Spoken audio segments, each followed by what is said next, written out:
Morning বন্ধুরা, তোমরা কেমন আছো? আশা করি খুব ভালো আছো। আমিও খুব ভালো আছি। প্রতিদিনকার মতো আজকেও তোমাদের কাছে রেসিপি নিয়ে হাজির হলাম। আজকে আমি বানাবো রসুনের ঝাল দেওয়া। ঝাল দেওয়া তো অনেক রকমভাবে খেয়েছো, আজকে আমি ভাবলাম একটু অন্যরকমভাবে বানাই, অন্যরকমভাবে বা অন্য কিছু দিয়ে। তা আজকে আমি রসুন দিয়ে ঝাল দেওয়া বানাবো। আর একদম সিজনটা অন্যরকম, গরম কখনো ঠান্ডা, সেই কারণে অনেক সময় অনেকের সর্দি লেগে যাচ্ছে ধরো ঠান্ডা গরমে। তো সর্দির জন্য এই রসুনের ঝাল দেওয়াটা খুবই উপকারী আর খুব আরামও পাবে, আর খেতেও টেস্ট হয়। তাই চলো বন্ধুরা, বেশি কথা না বলে কী কী উপকরণ লাগছে, কীভাবে বানাবো, সমস্ত সব কিছু তোমাদের সাথে শেয়ার করে দেবো। দেখো বন্ধুরা, তার জন্য আমি বেশ খানিকটা রসুন নিয়ে নিয়েছি ছাড়িয়ে, কাঁচা লঙ্কা নিয়ে, ঝালটা তোমরা যেরকম খাবে। এখানে সরষে আর পোস্ত নিয়ে নিয়েছি, সাদা তোমরা চাইলে কালোও নিতে পারো। এখানে নিয়ে নিয়েছি কালো জিরে আর শুকনো লঙ্কা ফোড়ন। আমি কড়াইয়ে তেল গরম হতে দিয়ে দিয়েছি। প্রথমে শুকনো লঙ্কা আর কালো জিরেটা ফোড়ন দিয়ে দেবো।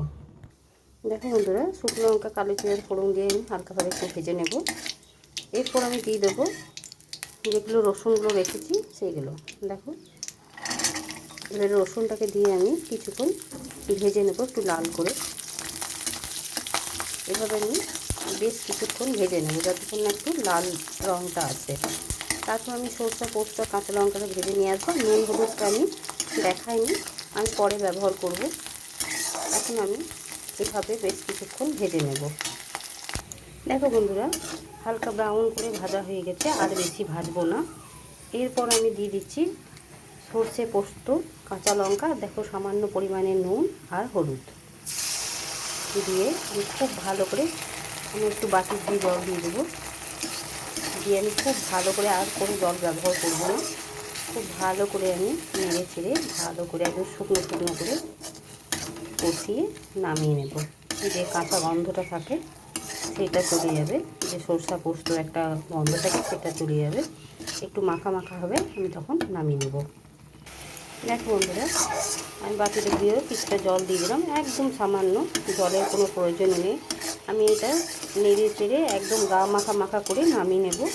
আর একবার হলো এইভাবে বানিয়ে খেয়ে দেখবে, সর্দি হলে পরে বা জ্বর জ্বর করছে সেরকম থাকলে পরে দেখবে খুব উপকার দেবে, গা হাত পায়ের ব্যথাটাও কমে, আর খেতেও খুব ভালো হয়, আর মুখেও স্বাদ আনে। এইরকমভাবে তোমরা ঝালটা তোমাদের মতন করে দিয়ে এইভাবে বানিয়ে খেয়ে দেখবে, দুর্দান্ত লাগে গরম গরম ভাতের সাথে, আর মুখের স্বাদটাও চলে আসে। এইভাবে আমি কিছুক্ষণ নেড়ে চেড়ে একদম শুকনো শুকনো করে নামিয়ে নেব। দেখো বন্ধুরা, একদম দেখো তৈরি হয়ে গেছে, এবং গা মাখা শুকনো শুকনো হয়ে গেছে, কড়াইয়ের গায়ে লেগে যাচ্ছে।